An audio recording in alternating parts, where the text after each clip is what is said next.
Assalamu alaikum, everybody. All right, my name is Bilal. It's my wife, Nazima. I'm a fitness trainer, strength coach, fitness expert. My wife is a registered dietitian, master of nutrition. She is significantly more educated than I am. But when it comes, I run the business, so that's the only difference.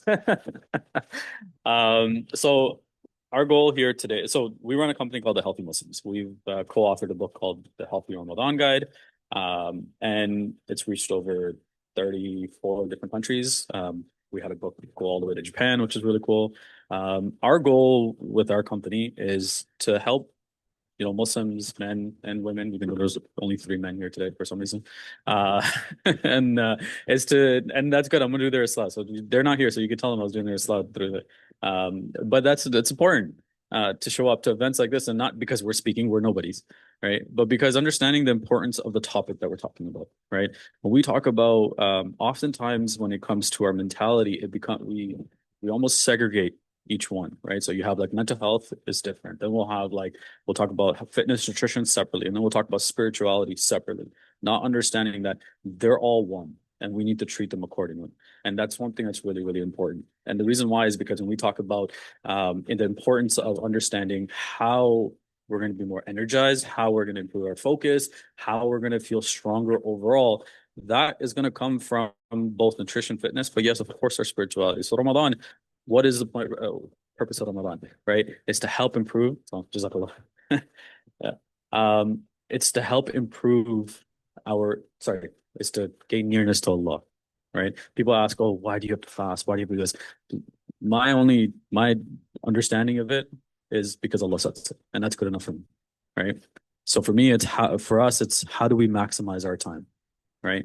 And how do we then take full advantage of the month of Ramadan and all the blessings it brings, right? There is no month better than this month. And what we want to be able to do is really take full advantage of it. And the only way to be able to do that is what we're putting into our body and what we're physically doing, right? How do we utilize those two things in order for us to really have the potential of doing the best in every single Ramadan that comes? Because we've all been there, right? What happens in the last 10 days, first few days show up, we're super energized. We're like, all right, I'm gonna do this. And we start, reading as much Quran as possible, doing as much dhikr, going through everything. We're like, and then as those few days go by, and then you start to see that dip, and you're like, and then once you get midway through, you start to see that little bit more of a crash. And then what happens in the last 10 days? Everybody gets super energized again. And then at the end of those last 10 days, we all have that moment of regret. Now, that moment of regret is always going to be there, right? Because it's impossible for us to really be able to live up to the rights of Ramadan, right? And we are not the Sahabas, and we're definitely not the Prophet, right? We'll never be able to live up to that standard. However, we want to at least be able to say we did everything in our power to at least do our best, right? That's what, inshallah, what we want to be able to talk about today is help you guys, inshallah, have your best and most energized Ramadan. That was our intention behind, writing our book, The Healthy Ramadan Guide. It's the reason why we have the company that we do. And it's the reason why we focus on the Muslim community when it comes to healthy Muslims. We have clients all over the world. And that's one of the biggest things that we talk about is that how do we relate our health and fitness to our spirituality and to our deen in order for it to help improve our relationship with Allah. And that's one thing that's really, really important. So did I miss anything? You have to ask the wife. That's important.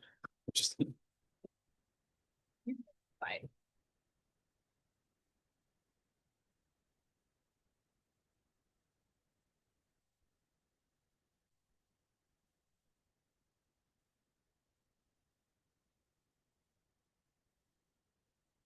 Okay. So one thing actually that's really interesting from this year onward is our fasts are getting significantly shorter. So a lot of the recommendations that we've said before, they're actually going to be changing. But also what's really interesting is there's really no excuse, guys. Like for us to still be like, hey, we're really struggling in Ramadan. We all know, like, 10, 15 years ago, if you said you're fasting, it was like kind of like embarrassing to say it to non-Muslims. Now it's like if you say you're fasting, they're like, yeah, me too. I'm intermittent fasting. It's super cool. There are a lot of health benefits when it comes to fasting. Yet, why is it that at the end of Ramadan we feel horrible? And it's not because we spent 30 days fasting, it's because we spent 30 days eating. Like we literally end up eating more. And so every year I go in and I look at the most recent research and I'm like, and literally it keeps increasing and increasing. And they're starting to do more research on religious fasting before it was like just intermittent fasting and it was like just on mice. because they were like scared it was like dangerous. But now you're seeing more and more where it's like they'll do intermittent fasting and they'll add in religious fasting as well. And Muslims are the only ones that do this like 30, because you'll see fasting across all religions. A lot of times it's not this dry fasting that we do. So dry fasting is, the no water, no medication, none of that. And so the research is really, really interesting. So it's good to kind of understand from a kind of health benefit standpoint, but also it gives you more motivation to make better choices with Ramadan, because you really should be feeling good at the end of Ramadan, right? Obviously spiritually uplifted, but also you can gain the physical benefit. So first one, of course, is weight loss. So if you are doing Ramadan correctly, the natural default should be weight loss. Like if you're gaining weight, and so a lot of times you hear this like, oh, it's because my body is in starvation mode, like we're all of these things. No, if you are fasting and you're eating how you're supposed to eat, you should be losing weight. It's actually it should be more challenging to gain weight. So I know some people are like, hey, I actually want to like maintain my weight, or I want to gain weight. So that actually is supposed to take effort. But instead it's been like the flip side, right? So weight loss, these following are actually very important. The cardiovascular health, inflammatory markers, and the fasting blood glucose levels. Many ethnicities within the Muslim community, we are at high risk of all of these. So fasting in itself helps improve that. But if you fast and then you make horrible choices right after, you're counteracting, right? So you're not going to see those benefits. With an inflammatory markers, so a lot of times, you hear the word like inflammation, like what is that? So basically all of the stress that goes into our body. So not just like our mental health stress, but the stress of eating unhealthy food, the stress of inhaling, pollution, all of these like factors, right? So that basically creates these things called free radicals. So think of these as like little bad guys in your body. And so it's not just like one free radical or for one day of that, but it's like years of that. And so that's what creates inflammation. And so with fasting, that's one of the ways you help reduce that inflammation. And so inflammation, you then have inflammatory markers in different areas. So there's like the chronic disease one. And so research shows that it decreases that. There's also one where it shows about the brain inflammatory markers. So it actually improves that, which means it will help with cognitive benefits, which means it'll help you with memory. It'll help you with it. Actually, there's actually very recent research I just saw improves your risk of or decreases the risk of developing Alzheimer's. So there's a lot of amazing benefits that you can see as well.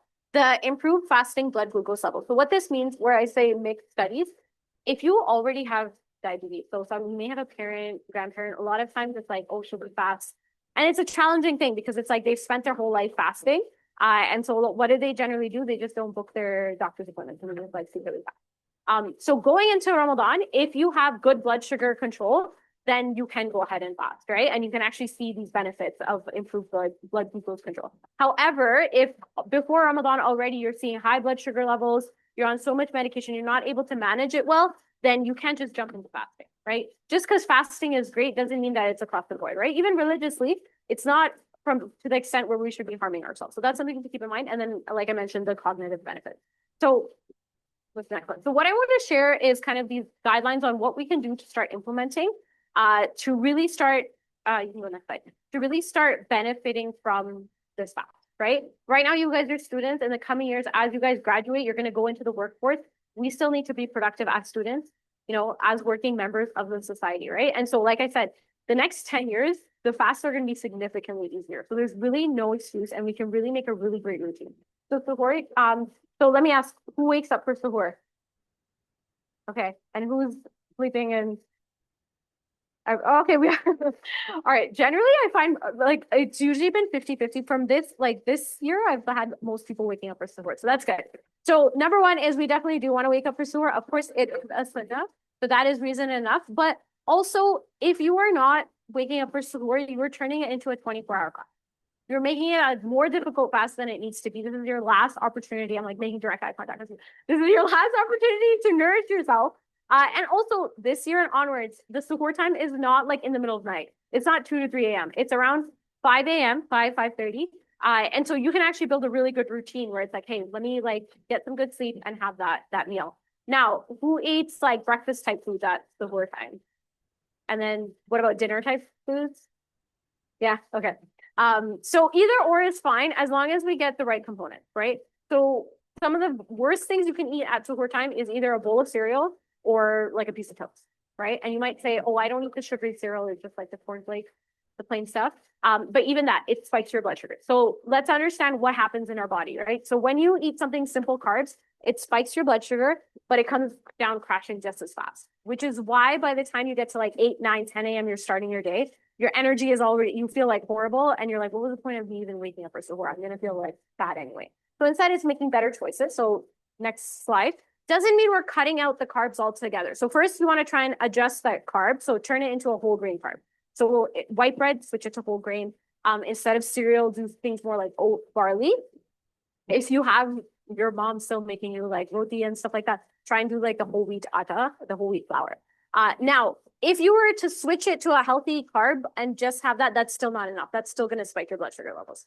Every year when I post like oatmeal, people are like, oh my God, it's going to spike your blood sugars. Yes, if you have just oatmeal, it will, but you need to pair it with the right things. So first thing you want to pair with is protein. Okay, so protein, it could be it's dinner type foods, it's your chicken, fish, meat.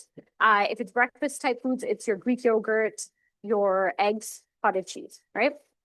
Next is your healthy fats. Now, sometimes if you're cooking, like for instance, if you're making eggs in a little bit of olive oil, that's it, right? You're not necessarily seeing the fat, but if you're making something like oatmeal, just need to add some seeds, right? You can do some seeds, a little spoon of nut butter, just a little bit. A lot of our ethnic food has fat already incorporated in it, which is why you don't necessarily need to put like a whole avocado in addition. Sometimes it can be too much. So that the first three are like your main components. Okay, this is like hard. Okay, we need to do mandatory. And then the second, veggies and fruit, that's like bonus points. Okay, so veggies and fruit, that's going to give you better energy. That's going to help with your hydration. It's going to give you that antioxidants, help reduce that inflammation as well. So obviously, it's not going to make sense to have both. It depends. If you're doing eggs, throw in a handful of spinach, right? It makes sense. If you're doing oats, it's not going to make sense to do veggies, add some fruit. So that's kind of like bonus points. And then water, you want to make sure you're drinking the same amount of water inside of Ramadan that you would outside. So I'll walk through the water breakdown in a sec. So that's with suhoor. Oh, is that the Oops. I don't know where it went. Oh.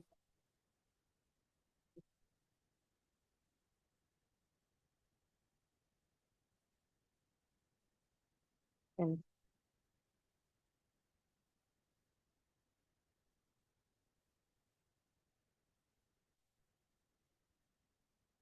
so suhoor generally is an easier time to make a change because it's kind of isolated. Even if you're with family, you're just doing your own thing, right?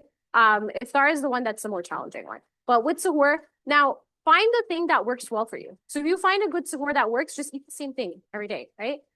If you really have a hard time waking up, honestly, water, a couple of energy bites, right? Do something like a couple of boiled eggs and some water. Just keep it really simple, but do get into the habit of having something.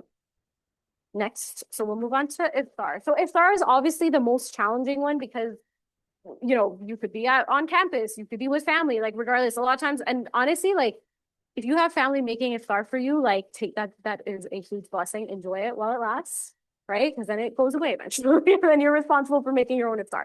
So if you have that, it's a blessing. You don't want to have like I'm trying to be healthy, I don't want to eat any of the food. You still want to have like a positive approach to it. So let me share some guidelines. Before I go through that, let's understand how the body works again, okay? So when we eat, it takes 15 to 20 minutes for your body to start feeling full, okay? Now, what does that mean? So from that first moment you take a bite of food, right? Think about as you're eating, sometimes you're like, I don't even feel full. And you like keep eating. And then it's like post-iftar where suddenly you're like, oh my God, I can't move. Everyone has a spot in the house, right? It's because you're eating significantly faster than your body's signaling. So literally, as the food goes into your stomach, it sends like nervous signals to your brain. And so that takes 15 to 20 minutes. And so if we are breaking our fast and we're eating all the fried foods as quickly as possible, quickly praying our salah, coming down, then eating dinner, we've overeaten, like 100%, right? We all know the hadith. We want to be filling our vessel 1/3 food, 1/3 water, 1/3 air. So you might be like, how am I supposed to know what 1/3 is, right? You are not supposed to be eating till you're full at the table because even scientifically, you're going to continue to feel full afterwards. So we just need to slow it down. Now, how can we do that in a very easy way? So next slide. Okay. So first is now I'm not going to say like, don't ever eat the fried foods, but you got to be strategic with it. Okay. So instead of breaking your fast with the fried foods, we're going to instead start with your dates, your water and fruit. Okay. 1 to 3 dates. Not all dates are created equal. One Majdoul date equals the same amount of carbs as one slice of bread. Okay, so it's like, oh, I'm being healthy, and then you eat like 5, 6 Majdoul dates. That's a lot. So if you're one Majdoul date, but if you're doing something like an ajwa or the smaller dates, you could do 3, right? This is again very important for someone say has blood sugar issues, right? Eating like 3 Majdoul dates can be very problematic. So just because something is good doesn't mean we overconsume. So be mindful of that. You're gonna do your water, right? So drink a good amount of water and then a small bowl of fruit. Now the most difficult thing, you're gonna stop there and you're gonna go pray in Maghrib Salah, right? So in that, now what we've done, we've slowed down that breaking fast process, right? So your body's starting to get the hydration, the nutrients from the dates and the fruit. And so your body is gonna be like, okay, wait, I'm not starving anymore. Because if you ever like sat there where you're waiting for, Maghrib clock to tick and you're like getting hungrier and hungrier, right? So we want to kind of avoid that extreme hunger. And so by just delaying this, if you just do this one strategy, it will make a huge difference. Okay, so come back. And then when you come back now, ideally, if you do want to be mindful of your portion sizes, right, we do want to reduce the carbs a bit. So like I said, if you have your samosas, spring rolls, incorporate it into your carbs, right? It's not an additional bonus. So if we are having that, then you decrease on the rice and bread. A lot of times with our ethnic food, we end up having like multiple types of carbs. You have your spring rolls, you have your samosas, you have your bread, you have your pasta, you have your potato. Lentils count as carbs as well, guys. It has a little bit of protein, but mostly carbs. So all of these things end up adding up. So generally what we do at home, like when we're at home, we'll just make one carb. So if we're doing potatoes, there's no rice. We'll just do the potatoes. We'll just have that. But if you're in a social setting, then just scan and choose the carb, right? So even every day, if you need to renew your intention, what is the purpose of fasting? Is it for us to like overconsume every single day? I think there's a time and place for that, and that's Eid, right? Ramadan is not 30 days of Eid, right? There should be some sort of restraint there, even when you're opening your fast. So being mindful of that. But yeah, even if you do that first step, it'll definitely reduce the portions, right? Generally, make your plate once and just like have that plate, like slow down. A lot of times we don't even know how much we're eating. You just like kind of just keep taking food. So be mindful. Almost like leave a little bit in the tank. So when you're done eating, you shouldn't feel extremely full. Doesn't mean you have to be starving, but you should just be like, okay, good. The first few times it takes a little bit of practice to figure out what that like sweet spot is, but you'll realize like post iftar, you won't feel exhausted. Like I said, especially now we have a good chunk of the evening, so we can't afford to be exhausted. You guys still have to study, you still have to do all, you want to go for your Tarawih prayers, all of that. So you want to have a good amount of energy. Okay, next slide. So these are some strategies if you're outside of the house. Obviously, veggies is like non-existent, right? In Ramadan, it does not happen. If you guys, like I said, you guys have parents that are making you iftar, be the one that makes the salad, adds the veggies to the table when you're at home. Well, obviously, if you're at somebody else's house, it's not necessarily always going to be there. So have more protein, right?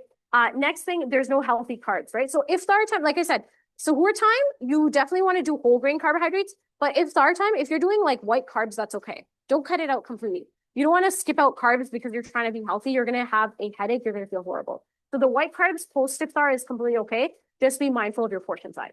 And then if there's no veggies, there's fruit, right? So have a little bit of fruit at that time. Generally across the board, there'll be some sort of fruit. Okay. Next, we will go to, so then the remainder of our non-fasting hours, right? Go to the next slide. So now what you eat at nighttime impacts how you feel the next day. Okay, remember that. So especially now that evening is getting longer. So we're breaking our fast around what, 6:30. So you have a significant amount of time. Now, generally families have traditions. Sometimes it's like the leftover fried foods. The desserts come out, right? And it'll probably happen a little bit more this year onwards. And so what you eat at nighttime will impact how you feel the next day. And especially if it's 30 days, right? It really starts feeling challenging. If you've ever had that fast where you're like, oh, I really feel that fast today, think about what you ate the night before. Probably didn't drink enough water. You probably had more sugary items or something fried. It makes you feel a lot thirstier, headaches. You just feel like brain fog, all of that. You just won't feel great.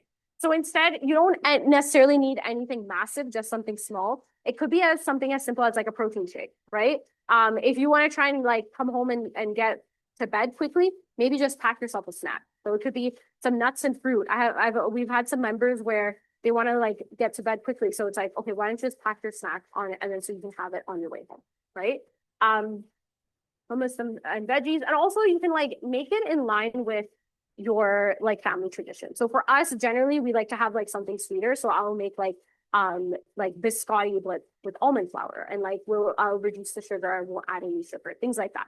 So making kind of healthier alternatives so it's still an enjoyable process. And then one thing that Bilal and I do, we do so like if we were to just like eat healthy, it's not a challenge. So we try and like challenge ourselves a little bit more. So my challenge in Ramadan is I go sugar free, so no desserts. And then his is no fried foods. It's not. I think no dessert. But no dessert for 30 days. Okay. But anyway, we do. I bet he's acting like I don't even eat that many fries. I'll eat like one or two samosas the whole Ramadan if it's worth it. Um because you still have sugar. Yeah. No, you can go next one. Okay. So say this is like we are at iftar. We're gonna open our fast. Let's make a healthy plate. Okay, who's ready to make a healthy plate? Okay, all right. What are you putting on your plate? Okay, the kebabs. Yeah. Okay.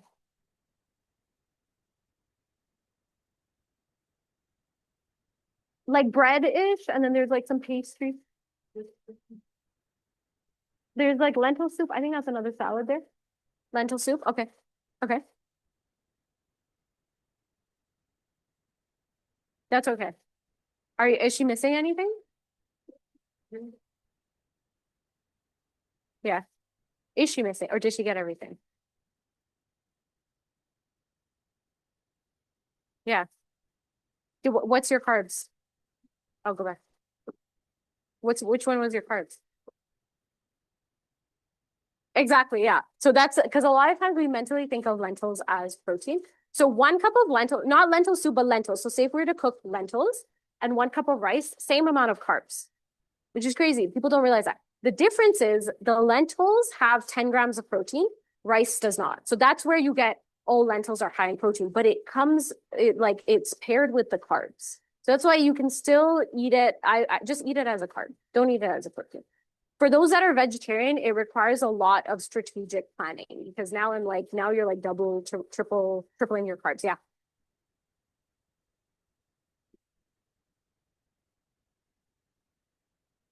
Yeah, which is fine, but then you need to decrease, like if you're doing rice with lentils, that's like doubling up the carbs. Then that's fine. So if you do like lentils with like a salad on the side, then that'll kind of like balance out. But yeah, it is a little bit less, so it requires a little bit of strategy. Okay, if you're on the brother side, what's your iftar plate looking like? So we'll count. We need to, yeah. So if you reduce your rice a little bit, then add in the samosa here. Add it onto your plate. We'll count it as carbs. If it's deep fried, it's also fat, which is extra calories as well. But yeah, we'll count it as a carb for now.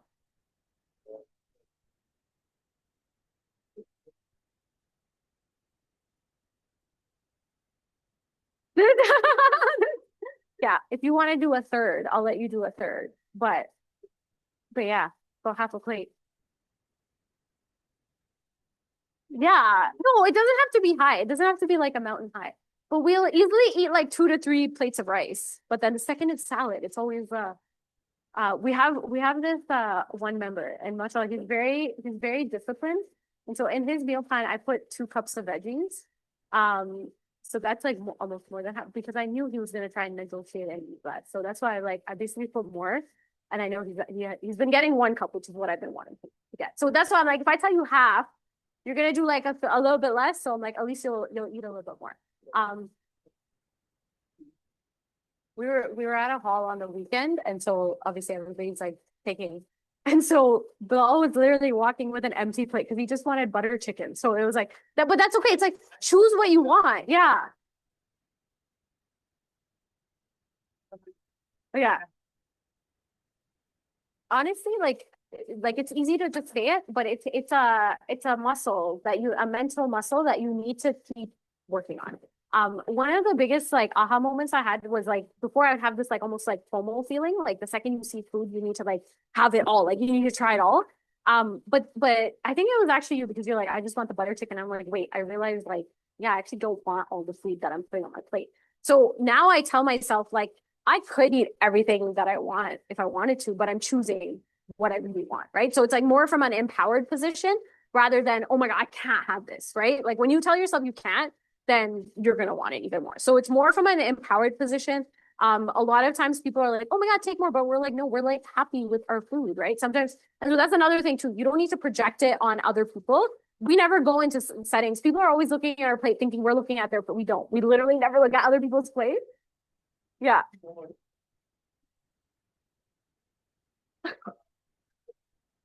Yeah.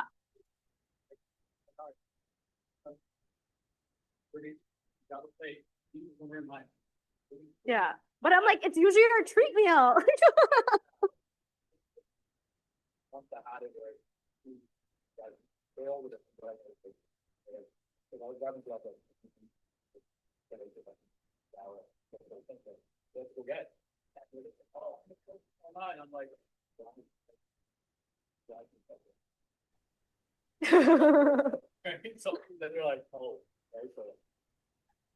Yeah, question? Oh, there's some, okay. Okay. All right. The one more, okay. One more slide and then we'll move into the fitness, the last one. So this is a nice infographic that really, you can go to the next slide. That really just helps. And I feel like it sticks in people's head is like how much like samosas we end up eating. Okay. So this is like if you eat 3 samosas a day, which let's be real, let's add like spray, like we eat like 5 to 6, right? Per day. This is like 100+ samosas in the month. Right. So all I'm saying is at least just limit it to one a day. Right. If you do one a day, that's still 30 samosas at the end of the month. Right.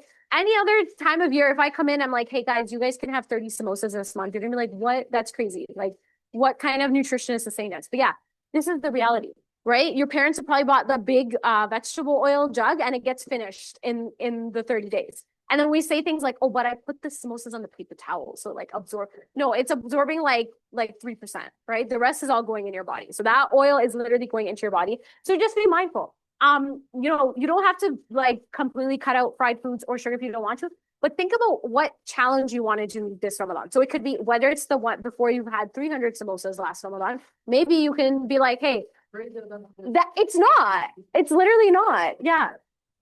Yeah. Three for yeah. All of them. Yeah. 10 a day. Yeah. But people easily will eat. Yeah. Oh, okay.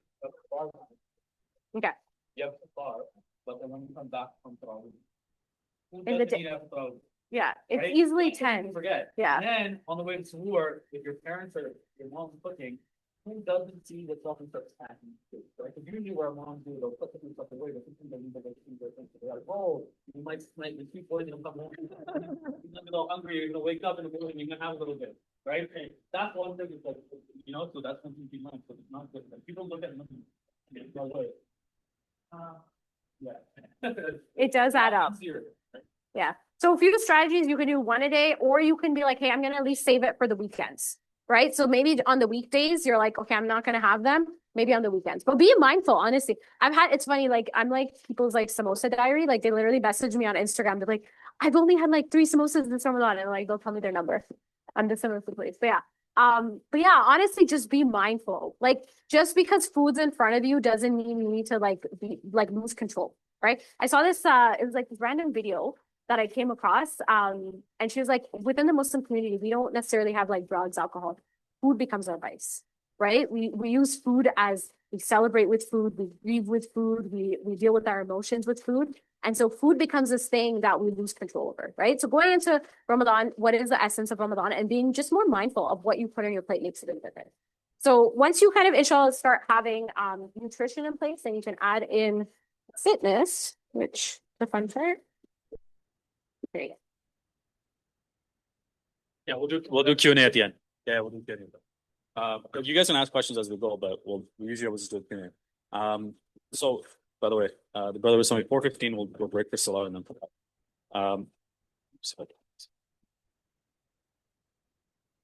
Okay, so just kind of one last thing to add to that, right?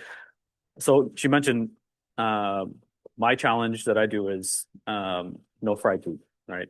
Hers is no sugar, right?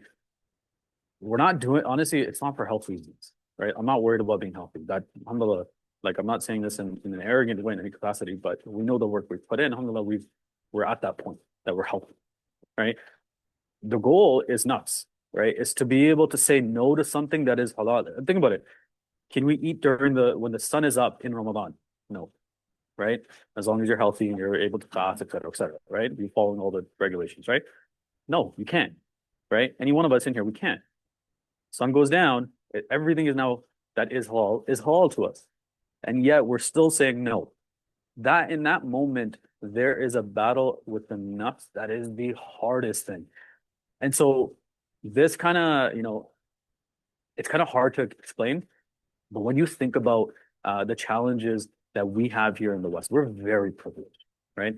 Um, and then we think about the challenges that are on the other side of the water, right? When we all talk about, we'll talk about Palestine, we'll talk about Sudan, we'll talk about Kashmir, we'll talk about all these different places and all the suffering that they're going through at no fault of their own, right? Simply being born, right? Like we had no say in where we're going to be born and where we're going to live, where our grandparents and so forth are going to immigrate, right? We were very blessed and lucky that we're on this side of the water, right? But we don't have any challenges, right? We have no way to be able to fight our nuts. This, as weak as it may sound, their challenge is, staying alive. Ours is just avoiding fried food. I know it sounds almost a little morbid when you have that conversation, but it's true, right? Being able to show up and work out when you don't want to, but you have the choice to say yes or no, right? A lot of our other brothers and sisters don't have the choice to say yes or no, right? If they have fried food, they need to eat it because that is their only source of food. Make sense? For us, we have the choice. And for us, it's really important that we make choices that helps us improve from, that spiritual aspect, right? Is very, very important, right? So for us, for me, I'm telling you, when I tell you it is by far the hardest thing I've ever done in my life, especially that first year. There was one day where literally one iftar, I ate nothing. I had nothing. It wasn't until we went home. Like I was at my parents' house. Mom didn't know what I was doing. And we go to my parents' house, and literally I look at the spread. So we had dates, had water, fruits, and I look at the spread. I'm like, SubhanAllah, there's nothing here I can eat. I mean, like absolutely nothing. Everything was deep fried, right? And I'm like, what do I eat? Right? So I think I had like fruits. I had some other stuff. I made it seem like so my mom wouldn't get. Another thing, don't break your mom's heart, right? So that's really important for me to from my mom. So I made it seem like I was eating and stuff and kind of taking part. And then went home, and then she realized I looked at her. I'm like, there's nothing for me to eat. But going through those challenges are really important, right? So it's a battle of the nafs that's really, really important. Okay, so fitness, another battle of the nafs, because there's many times you will have, we all have, but we don't want to work out. No, here, go back. So this is always something that's really counter to what people's thinking, energy, right? Because you think you're expending energy, you're not going to have as much energy. One thing in Ramadan, and I'm going to talk about, is how you go about your workouts, right? You're not looking to work out in the same manner that you would otherwise, right? So that's one thing that's really important. So I'm going to go through how to work out, but that's one thing that will definitely have a huge impact. That's going to help increase your energy. Obviously, strength and mobility. Strength is, I'm going to go through this, but it depends on how you kind of go about it. But mobility, especially because of the manner that you're going to be working out, is going to have a huge impact. And the cool thing so the reason why this is going to improve, not because you're going to be able to lift heavier and so forth, is because in Ramadan, it's easier to be consistent with a schedule, right? Anybody here, do you guys go out with friends or family in the afternoons in Ramadan? No. No. You do not. Nobody does. If you were to say you're going to link up with someone, would you say after iftar or before iftar? After iftar, right? So you know from suhoor to iftar what your schedule is. After iftar, I know where I'm going to be. I'm going to be either at home if we have a family thing, like if I'm going to my parents or her parents, or if we're doing something, that's different. But we already know ahead of time. No one says 20 minutes before iftar, yo, let's link up. No one says that, right? It's usually hours before. So everyone always knows their schedule in Ramadan. So it is the easiest time to be able to be consistent with your workouts and everything else. That makes sense, right? Why? Because even Tarawih, for anyone who goes, I'm guessing everyone goes Tarawih, you know which masajid you're going to, right? Everyone here knows where they're going to be going for. Even now, even though we're a week away, everybody know where they're going to go for Tarawih, right? See what I mean? It's consistent. Nothing changes. You might go Tarawih hopping, right? Which is fine. Like there's beautiful, beautiful, like some of these hafaz, like their qirats are absolutely beautiful, right? So you could try different places out, right? There's nothing wrong with that. But you generally know it. Again, it's not going to be a last second decision. It's going to be a decision you make ahead of time. Your schedule is very consistent during that time. Cardiovascular health, again, because you're going to be more consistent, it's going to have a huge impact. Also, fasting in itself has huge benefits for that. Weight loss, this is actually the easiest one. Just stop eating samosa. No, I'm joking. This is actually the easiest one. This is not the one that worries me the most. And the reason why I say that is because all the other benefits that come along with fasting, right? Increasing your energy and so forth. A lot of times when people take that weight loss approach, they do it in a very miserable way. They cut out carbohydrates altogether. They're trying to work out 6 times a week and they're trying to do way more than they need to for you to be able to see this result, right? And then minimizing aches and pains during I'm going to go through some stuff. If we have time, I might show you guys a few exercises. And then this part, reducing stress and mental health benefits. That's really important. I studied psychology in university. I thought I would never need it again.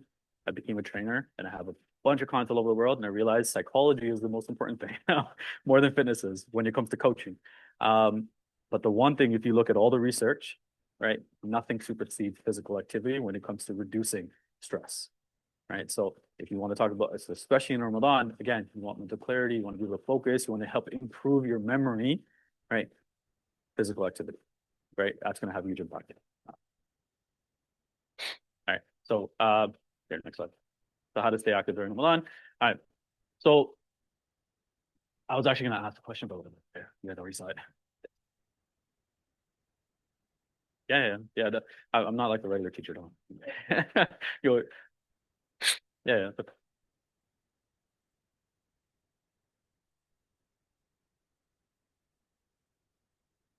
Okay, so I'm gonna go over that. Yeah. So she was asking when's the best time to work out. So I'm gonna cover that. Okay, so when it comes to this aspect, workouts and exercises and so forth. So workout exercises, strength training, resistance training, it's all basically means the same thing. Just say it differently. So ideally in Ramadan, 2 to 4 times. Honestly, the sweet spot is right in between 3 times a week, right? If you are um if you have a little bit more experience, right? So for myself, I'm usually at about 4 to 5, right? 4, and I'm perfectly fine. Outside of Ramadan, I need more than that, right? More for my mental health. So she kicks me out of the house if I don't work. She knows when I've gone multiple days without working out and literally be like, please go to the gym. And my kids will say the same thing. By the way, we have 3 kids, 2 girls and a boy. So if I mention them, you know, if you think kid. So 3 times is perfect. It has a huge impact on being able to help improve your strength, your cardio, etc. It's perfect for being able to spread it out throughout the week. So you have at least one day in between for you to be able to rest, recover, and get back into it. 45 minutes. There's 168 hours in a week. That's less than 3 hours that's required for your workouts. It's very easy. So when people say, oh, I don't have time, you're lying. That's the nicest and most polite way I can say it, right? It's just not true. I haven't seen the most busiest of schedules. I've had surgeons as clients, as we still do as doctors and so forth, with some of the craziest schedules. Everyone has time. It's prioritizing your time, right? So regardless of being university, even going through exam time, you want to improve in your exam, you want to improve in school, work out. I promise you, it'll have a huge impact on helping your grades and mental clarity and stress and everything else. But my go-to, honestly, for everyone, I always tell them is 3 times a week. Strength training. So again, strength training, working out, resistance training, et cetera, all mean the same thing. It's important to add resistance to your body, right? Has a huge impact on keeping your joints, tendons strong. You guys are all relatively young, so you guys don't understand the importance of that just yet, but you will as you get closer to 30 and onwards.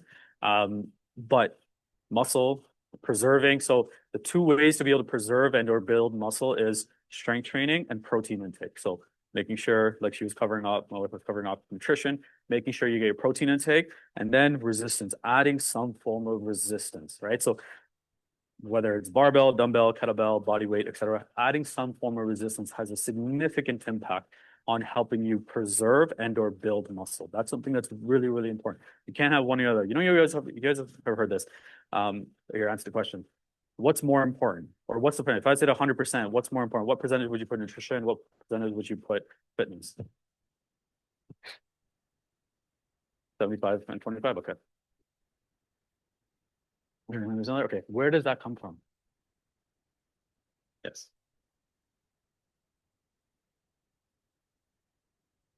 75. I agree with you. If you say workout 75, 25 nutrition, I agree with you.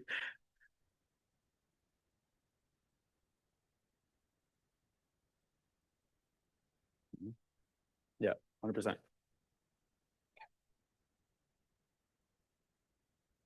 Mhm. Yeah. Yeah, that's why you saw at the table when they're coming up with the triangle and stuff, you saw like the sugar companies and coal companies, like you can cover that a lot more. You saw them at the table when they shouldn't be at the table having those discussions, right? 100%. You're right in that sense. However, when I'm talking about like that percentage, you hear that a lot, what you said, 75, 25, 80, 20, et cetera, et cetera. That doesn't really make any sense. You know, honestly, the one thing I would say is 50-50. Because, for example, like myself, I want to lift heavy, I want to be strong. I can eat as healthy as possible. I will not accomplish those goals. Make sense? If you want to lose weight, strength is still important. Not necessarily trying to lift super heavy, but being mobile, being able to preserve muscle, to be able to be strong, to conduct everyday day-to-day activities are still important. So you can't just be like, I'm just going to eat healthy and do nothing else. Even if that means cardio, whatever it may be. It's really, really important to understand that 50-50. You gotta have to have both, right? At the same time, you can't outwork a bad diet, right? You can work out all day long. You can work out 7 days a week. You can do cardio early in the morning, fasted cardio, then go work out. But if you're eating fried chicken and samosas all day, it's not going to work, right? So that's one thing that's really important. Core stability, similar to strength training. But this is the biggest thing, is building a foundation. In Ramadan, we get a chance to be able to take a step back, right? You're not going to be able to lift as heavy and so forth. So that's one thing I want to be able to cover. Next slide. Okay, so cardio. Actually, sorry, one element that I want to add to that. When it comes to working out, the foundation aspect, I'm just going to quickly add. So when you think about outside of Ramadan, right, the mistake people make when it comes to workouts in Ramadan, they always focus on, oh, what am I going to be doing during Ramadan? Not realizing when you comes to planning out your workouts, it's not just this month, it's not just this week, it's the entire year. You want to have things planned out for the entire year, right? So if you go through different phases, it keeps you excited about what's coming next. If you just go in doing the same thing, I'm gonna do 3 sets of 10 push-ups. You just do that every time. It's gonna get boring. You have to change it up. You have to have different elements. On top of that, you start to see better results because you're touching on different points, right? Strength, muscle building. Yeah, I'm gonna go through weight loss phase. Summer's coming up. You know, guys, I'm gonna be wearing a lot more t-shirts. Want to make sure, right? When's the best time to start? At least 2-3 months before summer comes, not when summer comes, because everyone does that. Literally, it's like June, and I have people messaging me, "Yo, I need to fit better in my t-shirt." I'm like, "We'll try again next year." I'm joking. Uh, so that's one thing that's really important is starting ahead of time, right? But building foundation. So in Ramadan, think of a bow and arrow, right? The further you go back, the further that arrow is going to go, right? So Ramadan is a time when you get a chance to take a step back. Instead of trying to lift, I'm not lifting heavy in Ramadan. I'm not trying to do super amount of reps. What I am trying to do is focus on my foundation. So focus on my form, make sure I'm able to get into a deep stretch when it comes to my squats. When it comes to deadlift, I'm improving my movement. I'm making sure, because even working on improving those elements will still give you a really good workout, right? You always want to be able to have deload phases, where you're taking a step back, focusing on the fundamental aspects of working out, and then moving forward. Ramadan builds that in for us, right? Also, you're not going to be exhausted and tired. So that way, when you go home and you want to go pray, you're not going to be like, oh, I can't, I'm tired, right? So it kind of covers both elements as well, right? Next one. So walking, this is a non-negotiable. Walking is something that's a non-negotiable every single day, minimum 15, 20 minutes every single day. 2 reasons why everybody gains weight in Ramadan is because they overeat and undermove, right? Absolutely no physical activity. I did this through university. I was guilty of it. Please don't follow what I did, was sleep all day and stay up all night. And a lot of people do that, become nocturnal in Ramadan, right? We don't want to do that. We want to utilize the time that we have in Ramadan to try to be as productive as possible. but you don't want to get lazy. If you'll notice, and I promise any one of you go through the first few days of Ramadan, you'll notice the days where you're moving less, you feel more sluggish. But the days you have class, you have this, you have work, you have stuff going on, you have programs and stuff, you feel more up. You're like, oh, I have a little bit more energy. You will, oh, I promise, if you haven't noticed it, pay attention to it and you will notice it. Right. So that's one thing that's really important is keeping a schedule that's going to allow you to be physically active. But every day, so we'll do this, even if we go to my parents' house or her parents' house and so forth, is that right before iftar, the kids are with the grandparents, so we're good. We'll go for a walk around the block. Right. Go 20 minutes and then come back. And that'll have a huge impact on weight loss. Right. Steady state cardio is really great for that, but it also makes you just feel better as well. Right. It has a huge impact on strengthening your core, et cetera, et cetera. So that's gonna be really important. Now, this running is for those who are into running or do a lot of cardio and so forth. I always say to skip the first few days. The same thing with the workout, skip the first few days, let your body adjust, and then go into working out. And same thing with cardio. First day, you're going to try it. If you're doing it while you're fasting, go for a light jog, see how you feel, and slowly build up to it. Right? It's tolerance. You'll be. I've played sports while fasting and gone through it and have felt fine. But again, it's different when you're playing a sport and you know others are also fasting and you're able to get through it. I don't do that anymore. The reason why I don't is because I want Ramadan to be about Ramadan, right? So I don't want to take part in extracurricular activities in Ramadan anymore. I used to when I was younger, but now I'm like, I want to be able to focus, right? But again, working out is different. It's not an extracurricular activity. It's mandatory for me. I need to work out. I need, right? Because there's so many more benefits for me to work out that has a huge impact on my life, right? Running is the same thing. If you can add cardio, start small and slowly start to build up to it. A few times a week, it'll still have a huge impact as well. Next slide, please. All right, so this is something that's really important. Stretching, adding mobility is really, really important. Being able to help improve your hip movement, being able to stabilize your core. Walking, for example, when you walk, your core has to stabilize in order for you to be able to take the next step. Right? If you ever see like a baby learn how to stand, right? Which direction do they always fall? They always kind of fall back onto their hip, right? And the reason why they're falling back is because if you ever put them on their back and do bicycle kicks with them, you'll realize they actually have a lot of strength in their legs. It's usually really chubby legs and chubby feet, and they can push a lot, right? Like you see the ones who have kids, like little nieces and brothers and sisters are thinking about them and giggling. But when they stand, they don't have the core strength to be able to stay upright, right? They have the leg strength to be able to push, hence they're able to stand, but then they tumble back because they don't have the core stability and strength. So what happens when you walk is that we're all strong enough to do this. Remember when I said strength? Strength is not about how heavy you can lift. It's about making your everyday, day-to-day activities easier, right? It's, for example, if we see an elder walk into the room, right, and there's a chair that needs to be moved, every single one of us would say, "Oh, uncle, auntie, don't worry, I got it. I'll move the chair." Right? Why? Because we know we have the strength to do so. Right? So that's one thing that's really important to remember. It's about being strong enough to do so. Mobility plays the same factor. Improving your end range, being able to do the splits. But if I touch you, you're going to get hurt. What's the point? Right? Being able to put your arm over your head, but the moment I touch you, you're going to get hurt. There's no point of doing that. You want to be able to be strong in those positions and those end ranges. That has a huge impact. Does that make sense?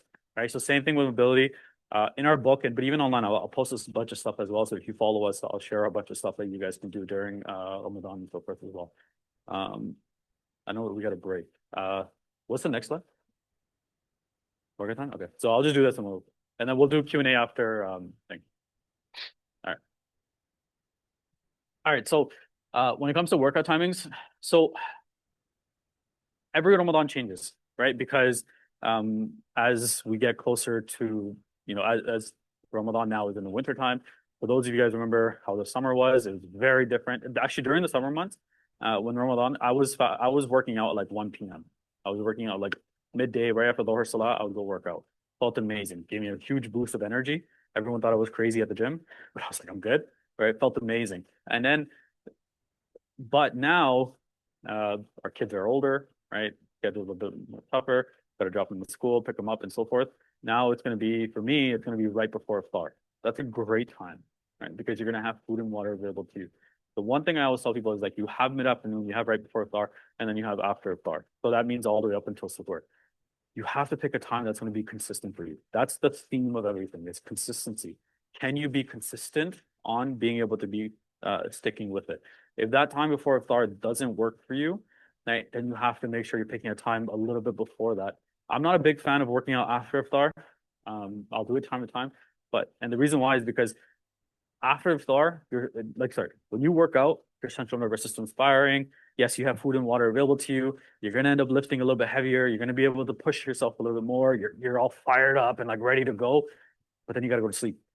Your sleep is gonna be affected no matter what. There's no way around it, right? It's gonna happen, and that's okay. And Allah reward all of us for the lack of sleep that we're gonna have because Tarawih, depending on which place we go and how slow they read, right? We've all been there. Uh, that will affect what time you get home, will then affect what time you go to sleep, which then will affect what time you're waking up for suhoor. And like Nazima was mentioning, it's really, really important to make sure you wake up for suhoor. But if you really don't want to, just remember, it's a sunnah, right? And we want to try to do as much as we can in Ramadan to follow that aspect at the very least. For that intention, wake up, inshallah, we get rewarded for that. So it's really important. So that's one thing is that your sleep is already going to be affected. But now if you're working out right before you got to go to sleep, it's not going to be impossible to go to sleep. How deep of a sleep you can get, how much it affects your REM cycle, that has a huge impact, right? But now, if it's the only time, then again, 3, 4 times a week, but try to catch up on your sleep, especially on the weekend when you don't have school and so forth. To try to catch up on your sleep as much as you can. That's something that's going to be really, really important. For me, this year it's going to be right before iftar. That's going to be my go-to because I know I'm still going to try to get home at least 30, 40 minutes before, spend time, with the family, but then I also want to do ibadah during that time. It's really important. It's a good time to do ibadah during that time. But I want to make sure that I'm not making it just about working out, right? So that's one thing that I would say is that, would be really important. Any questions regarding that part? Did that answer your question? Okay, perfect.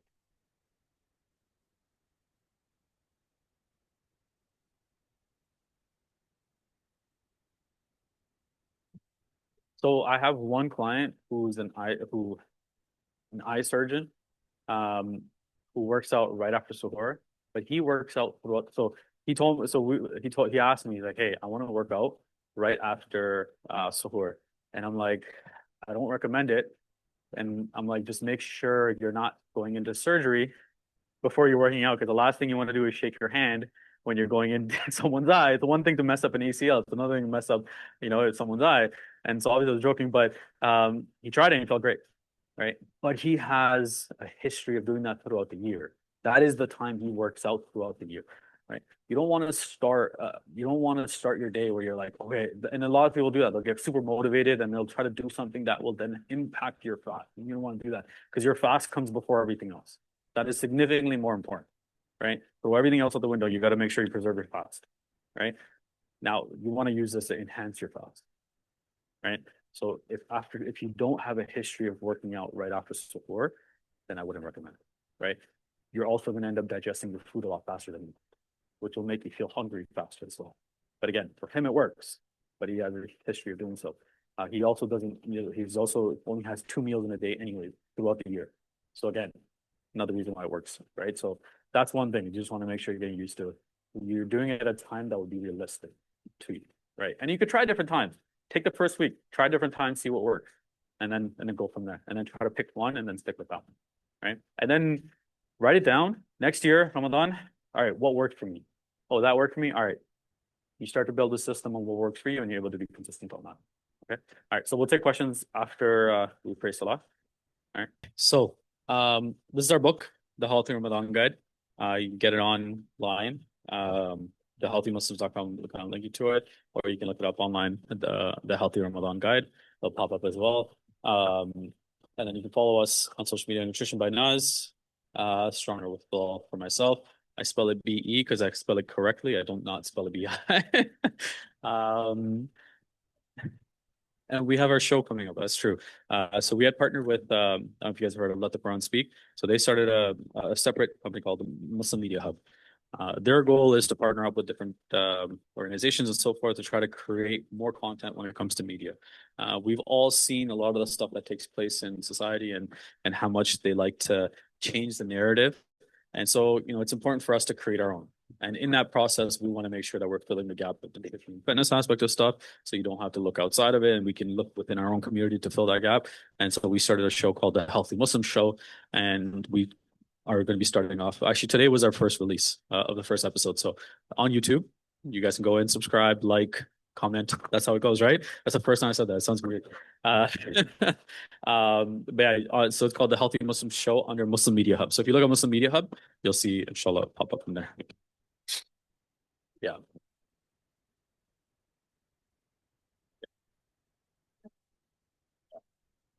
Any so Q&A. Now you guys can ask. Yeah. Yeah. Like, water.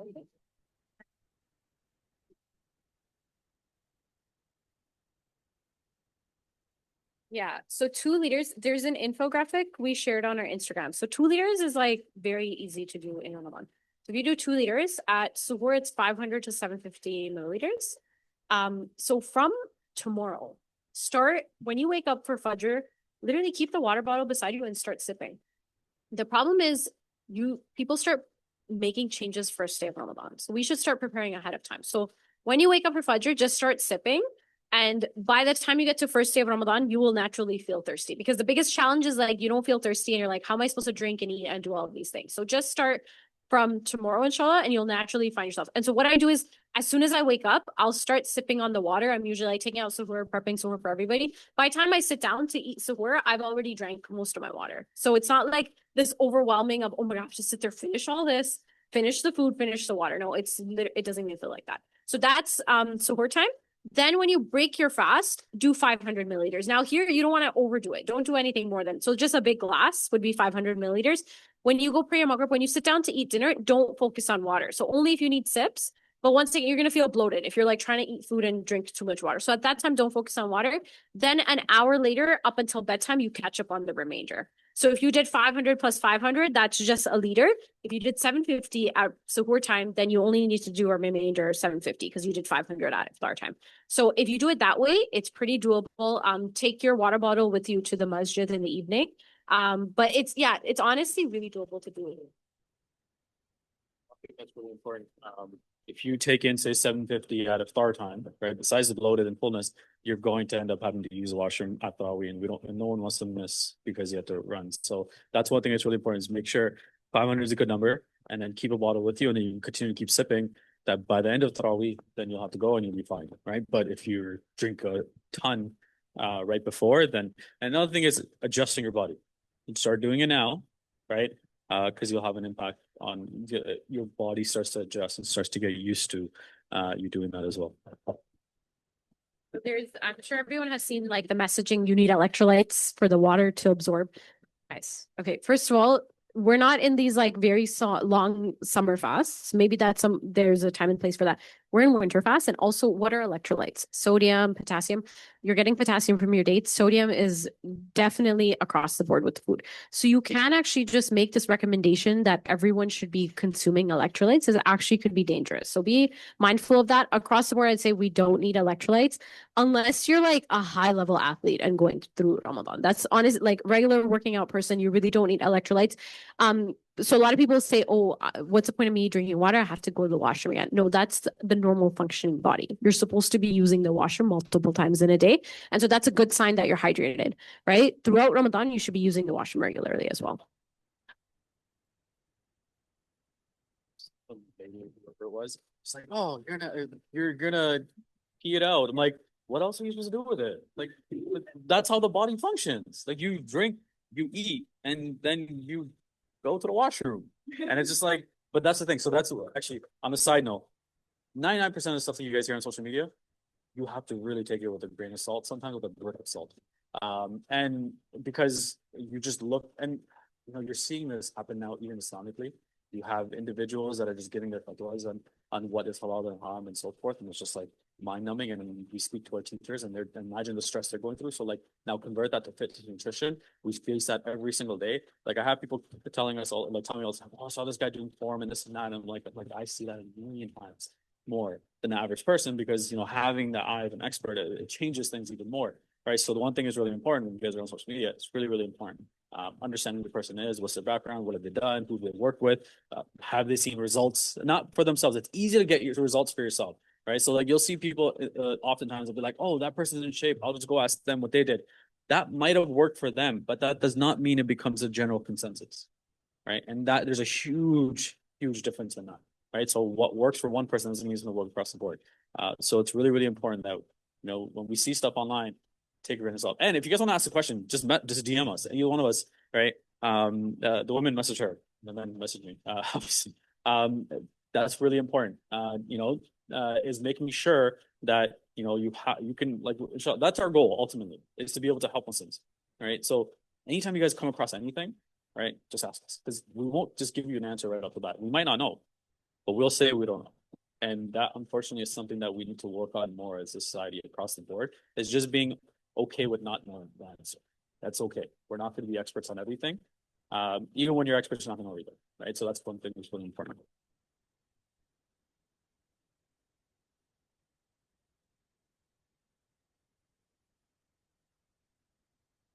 Yeah.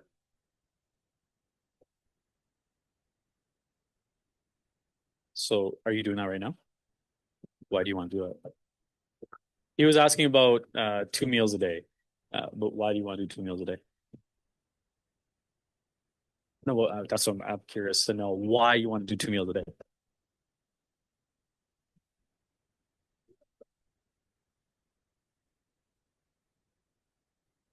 Mhm.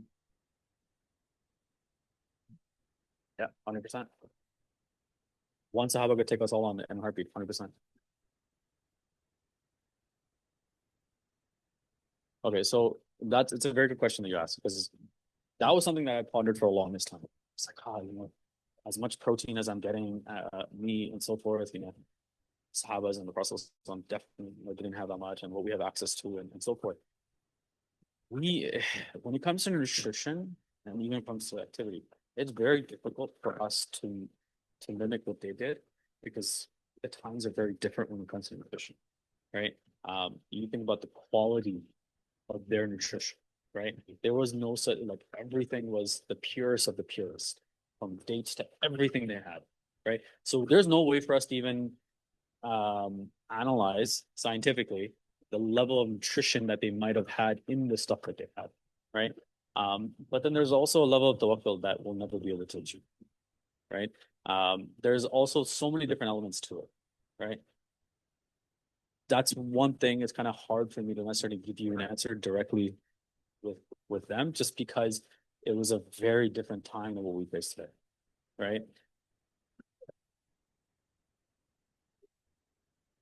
So I find generally it's with this whole like health and fitness, we go very extreme where we're like, we need to do this or forget it altogether, right? And so with Ramadan is a really great time to practice. We're doing 2 meals essentially, but what are you eating in those 2 meals, right? So everything that I discussed, practicing restraint, right? Decreasing your portion size. And then post Ramadan, you can actually attempt like intermittent fasting. You can do like that schedule as well, but it may not necessarily apply to you like indefinitely. So once you go, think about when you go into the summer months, our days are significantly longer, right? Another thing, it's very easy to be a morning person right now, but in the summer months, it's not because we have to stay up for Isha significantly later. So you have to look at the guidelines based on the situation. And essentially our attention goes back to being back, yeah, yeah, exactly. Yeah. That, but yeah, you cannot eat breakfast and function. I cannot not eat breakfast and function. That makes sense. So that's my only thing is try it, see what works, and then go from there. But message me. Just message if you do try it. Message me, and then we'll go through it.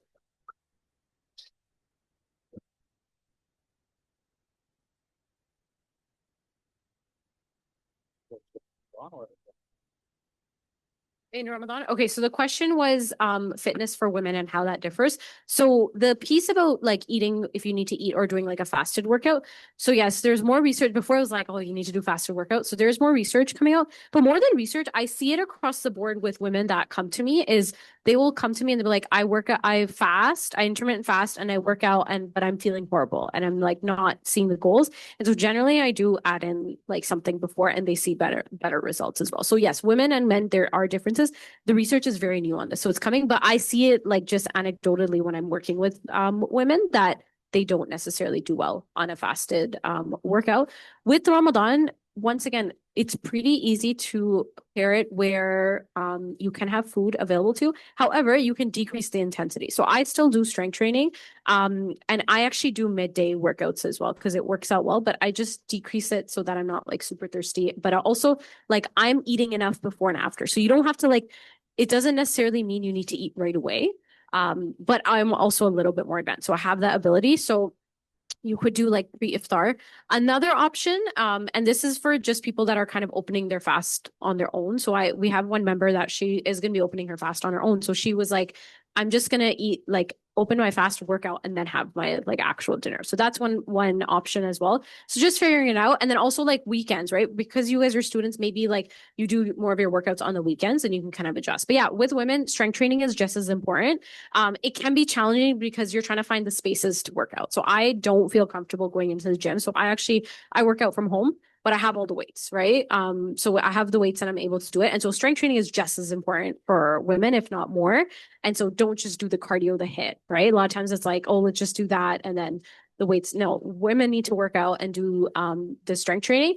I do enjoy more of the cardio, but I'll still do the strength training. So I'll do that 3 times a week. And then as it gets warmer, I'll do more cardio as well. Yeah.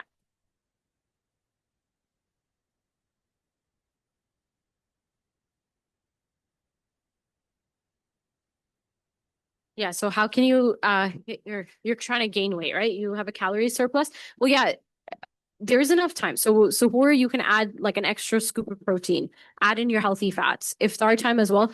With wanting to gain weight doesn't mean that you just eat as much as you want. So it's honestly like the recommendations are similar where you still want to eat, you want to gain weight in a healthy way. So you don't want to be just like over consuming on samosas just to gain weight. You want to gain weight in a better way, which means increasing your protein.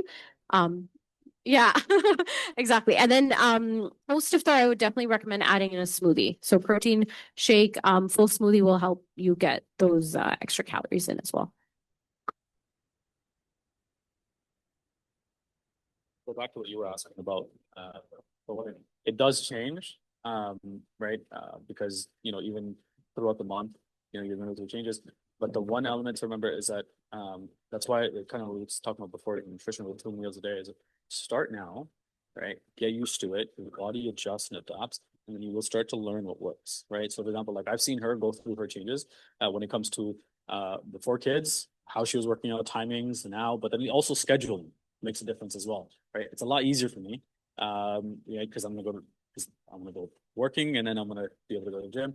So you gotta go look at how it's gonna change as well, right? But you gotta, my honest thing is, you gotta try it, see what works, and then go through it. So when we have like our members, like we have the people, like I'm building the workout programs, but I really need to get an idea of what their schedule, their routine, and their habits are, so that way you can build the workout program according to that. Remember, you don't need to do a lot, especially in Ramadan. You don't need to do a lot, especially like I would say is especially if you're really busy.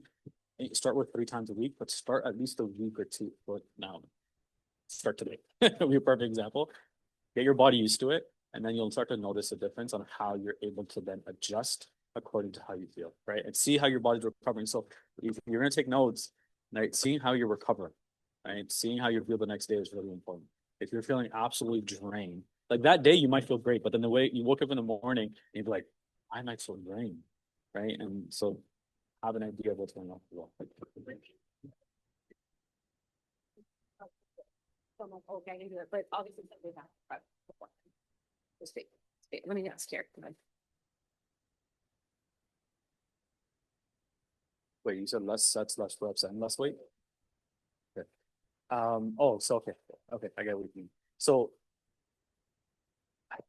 when it comes to working out, right? Especially when you're starting out, the one thing I teach all our members is leave two in the bank.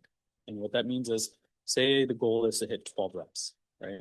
You're doing a dumbbell bench press, right? Everybody know what that is, right? You're lying on the bench, right? You have dumbbells. and you're just, it's chest press, right? And I'm like, okay, your goal is to hit 12 reps. We're going to do 4 sets of 12 reps on this exercise. Go get the weight. So first thing you do is you do a few warm-up sets, right? So you grab 20 pounds, you get through it, easy, perfect. Grab 30 pounds, again, feels easy. Your sets have not begun yet. Your sets haven't begun until you're not pushing through. You grab 60, right? You're like, all right, let's go, let's try this. You start pushing and you're like, you get to 12, right? So you go through, so you get 1, 2, 3, 8, 9, 11, 12. That's still not a set, right? Because if I told you, can you do 5 more? You'd be like, yeah, I can do 5 more, right? But if I told you, okay, now let's grab 60 or let's grab 70, right? You go through, you're like, 10, 11, 12. And I look at you, I'm like, can you do 2 more? Yeah, that's the max I can do. I could probably do 2 more and that's it. Stop the weight. That's where you're stopping because you're still learning how to be able to position your form. So, for example, when you're doing a dumbbell bench, biggest mistake everybody makes is, let me just put this here. Biggest mistake everybody makes is they go out here and they're pressing here. When in reality, what you're supposed to be doing is shoulders down, chest up, nice and big, and then power through, right? As opposed to being here, you're putting your shoulder in a really negative position, right? You want to be able to provide support for your shoulder so your elbows come down here and then you power through, right? Same thing with a push-up. You don't need to be here and shrugging. So now when you do that, you're able to keep your form intact. Now, yes, technically, if you want to really build muscle, you do want to get closer to failure, but you need to earn the right to do that. And what I mean by that is first learn form correctly, right? Because now if your form's not good, and now you're like, all right, do 2 more, get to max, and you're like 13, and you're just fighting through it, and your rotator cuff, your shoulder, your delts, something's gonna give up, right? Weight's gonna drop. So instead, Ramadan's a great time. Focus on building a solid foundation where you can lock into that form and keep that position. So when I lift a weight, even when it's heavy, I'm able to stay in that form even till failure because I've worked and practiced on it for so long. That makes sense, right? So the sets and reps aren't as important as making sure that you're pushing yourself, but stopping short of say 2 reps to allow yourself to make sure your form is intact and that you're not compromising and injuring. Does that answer? Yeah. And I'll tell you one thing. Record yourself, DM me of your form, and I'll walk you through what you should and shouldn't be doing. And same for the women. You guys send it to Nazima because I've walked her through everything. She knows her stuff as well, right? So if you guys see anything like, hey, can you help me with this, right? And then yeah, so that's one thing that's really important. We always keep everything confidential and segregated. That's something that's really important. Right?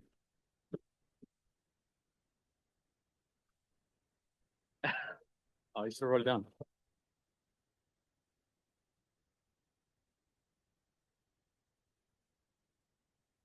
Oh, you mean like Yeah, no, that's different.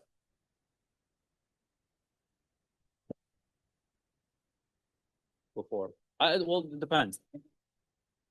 Yeah, like if you don't have the time available, right? But if you do, then yeah, like midday, for example, going for a walk midday is amazing.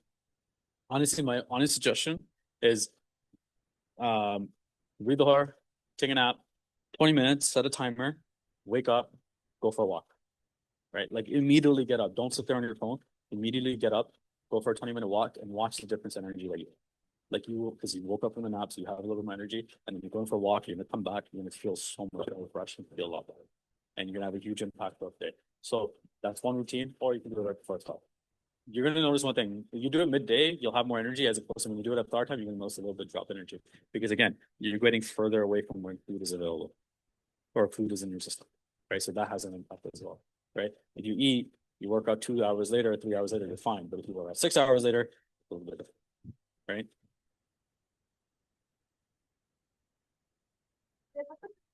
Yeah. That's, or take a nap and or do what I did. Use the library. Yeah. Sorry.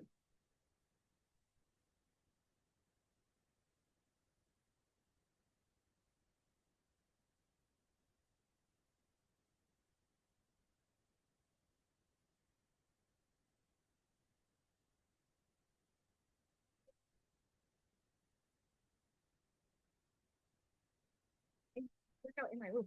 And I just literally right there, like just squats, push-ups, no body weight. Like I had nothing. I think eventually I finally bought like 8 or 10 pound dumbbells, but for the longest time I worked out with like no equipment because that was what now I feel like there's still a lot of like women's spaces that are starting to open up. But even now for me, it's a huge obstacle for me to like now carve out extra time. So I do most of my workout at home. Now I do have more equipment, but before that, you can start with body weight, like a full workout. Oh, that's awesome. Yeah. So we're that you know. The door frame. Yeah. So you could literally no, that's huge because generally women, their upper body, that's an area that's like very weak. And so working pull-ups, push-ups, squats, that makes a huge difference. Those are like for the equipment, yeah. But honestly, don't let be like, I have to get all this equipment. Like just start with what you have. Literally just start and slowly you can like add those. Like I built for gym. Yes. Even though actually you did it for you that you never during COVID that I built, and I still get stuff for it. Yeah. Actually, the latest thing that we got was a walking pad, and we put it right in our living room. That's been like a game changer because it's like so cold outside, right? And so I feel like honestly, us living in Canada is like we're getting. It's easier for us to have a Yes, exactly. You can't, yeah. as opposed to just Yeah, like put hey, the I'm putting a walking pad in the living room. no, You might get snuck. Like no. exactly. But you guys are on campus, like you can get your steps in on campus. Like honestly, between classes, like just go for a walk. It's gonna be limited. It's gonna, yeah. It never, yeah. It's always been like super. Oh my God, yeah. Yeah, it's not very convenient, yeah. Which I'm surprised at UTM, you think they'd have better. Well, It doesn't work. Yeah.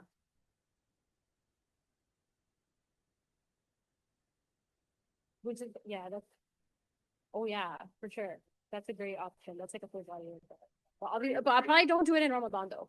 Because the risk of like yeah, that's what I'm saying. Like the risk of you like getting water. it's like Yeah. on Thursday. I'm looking for sweat. Third, just going for sweat. I actually had someone do that. Someone asked, like, whoa, very energized and all, you know, women. I'm like, when are you doing things like, like, come on, body fat. I think third thing, you're going to go water and go through it. And then you hit. So it's not like, you know, you got an word in Yeah. you realize what you're doing. You don't, yeah. But because the thing is I'm gonna give them the benefit. there's like what invalidates your fast if you even so if you accidentally do it but you put yourself in a position, it's not an accident, it's like a mistake. You know when you like forget to drink water, but if you put yourself in a situation where no, I know, but I'm saying like it's better to not put yourself in that situation. So like so yeah, but like you're putting yourself in that situation. So if you yeah. Yeah.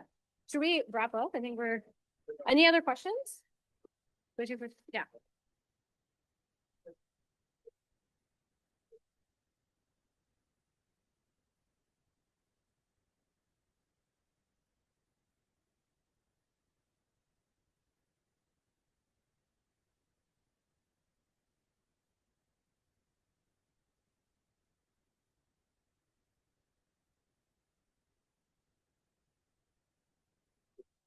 Uh, fuller faster than others, right? She eats significantly less than I do, right? If I ate as much as she did, I would be falling asleep everywhere because I'd be super hungry, right? So it depends on, again, body weight, everything else as well. Some people's metabolism is very quick as well. So again, you start with dates and water, right? You also have to tell yourself that, yeah, even though I'm feeling full, a date isn't sufficient, right? For you, for everyone, again, it depends on the person, right? So you have to tell yourself that. So you have to kind of make sure that you are okay. I got to make a plate. I got to eat, right? Otherwise, you really start to lose weight a lot faster. And that's probably not your goal, right?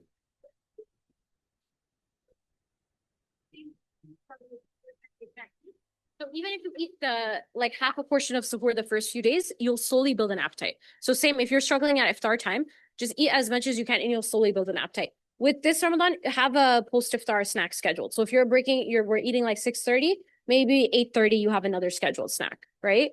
And maybe it's like a smoothie or something because you're just having a hard time consuming food because at least you'll get in the calories that way. Okay. Okay. So the one thing, so to close off, one thing that is really important to remember is that, fitness, nutrition, like it is a spiritual journey, right? So you have to think of it in that manner, right? So even with myself, like the intention when I walk into the gym, this is a gift from Allah, right? Our body is an iman. It's important to take care of it, right? And so that's one element that's really important. So every time you guys are walking in, you get that felt like at the reward of ibadah because you're thinking about it from that perspective and you're walking with that intention. So that's something that's really important. So when it comes to eating healthy, when it comes to, you know, avoiding certain foods even though when you can eat it and so forth, right? It's comes a form of ibadah in that sense, right? So anytime any of you guys have any questions, please always feel free to reach out to us. We always try to get back to every single person. She has a little bit more followers than me. So she takes a little bit longer to get back than I do. Um, no, she does. Does. She definitely does. Yeah, it's really interesting. Like I'll have people message me because they're trying to get a hold of her, and I'm like, no, she responds. Right. But yeah, so that's one thing. It's, anytime you have any questions or anything, reach out to us. And if you guys want to talk to us right now afterwards, you can definitely come up to us and ask anything you want as well. Jazakallah khair. Follow us on social media and please keep us in your duas. No problem. Don't worry. We're good here. There's another class? Yes. Okay. Wa akhiru da'wana alhamdulillah.